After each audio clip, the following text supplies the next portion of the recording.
Kasus pabrik uang palsu yang diduga melibatkan pengusaha ternama Anar Salahuddin Sampetoding terus menjadi sorotan publik. Fakta terbaru yang mencuat, rumah Anar di Jalan Sunu 3, Kota Makassar, kini menjadi lokasi penyelidikan polisi. Ternyata rumah tersebut pernah menjadi tempat pertemuan elit politik. Presiden Partai Keadilan Sejahtera, PKS, Ahmad Syaiqo, diketahui pernah dijamu makan siang di rumah tersebut, Kamis, 14 Juli 2023. Hadir pula Ketua DPW Partai Keadilan Sejahtera, PKS, Sulsel, Muhammad Amri Arsyid.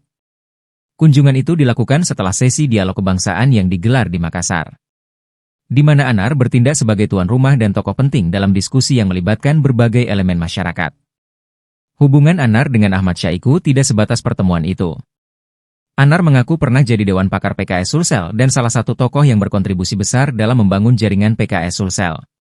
Dalam pernyataannya dikutip dari laman PKS Sulsel, Anar menegaskan loyalitasnya kepada PKS. Terlebih menilai bahwa PKS merupakan partai yang terbuka dan modern. Belakangan, pengakuan Anar itu dibantah PKS Sulsel yang menyebut Anar bukanlah kader PKS. Sekretaris PKS Sulsel Rustang Ukas membantah keras jika Anar Salahuddin Sampetoding adalah pengurus PKS. Nama Anar juga tak terdaftar di sistem. Kini, citra Anar tercoreng setelah polisi melakukan penggeledahan rumah milik S di Jalan Sunu.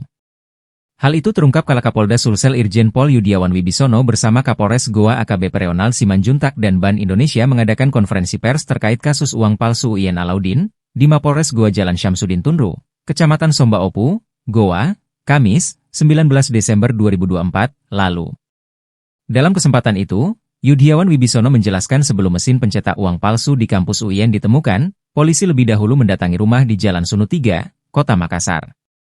Mulanya produksi uang palsu tersebut berlangsung di rumah S, di Jalan Sunu 3, Kota Makassar. Download Tribun X sekarang, menghadirkan lokal menjadi Indonesia.